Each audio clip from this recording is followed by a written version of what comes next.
L'endroit n'avait rien de secret. Un restaurant du 15e arrondissement plutôt classique où les clients ont vu dîner le 16 juin dernier Robert Pandreau et Jean-Marie Le Pen.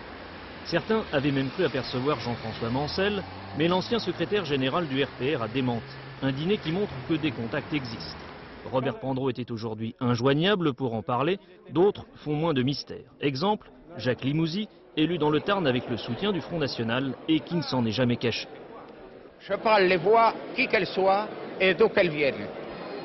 Sans haine de discrimination pour qui que ce soit. Des rapprochements sur lesquels le Front National insiste lourdement. Le parti d'extrême droite cherche depuis longtemps des alliances et fait sans complexe son marché à l'Assemblée nationale.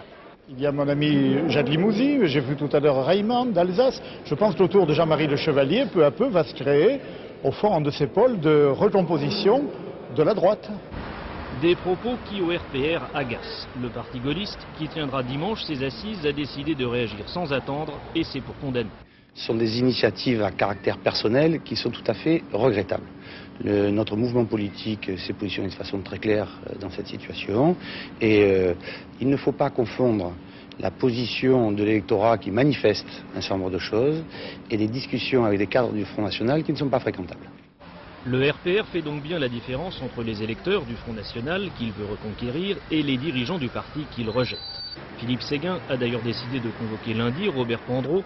Au menu, sans doute une sévère mise en garde. Avec le Front National, les dîners en ville ne sont pas recommandés.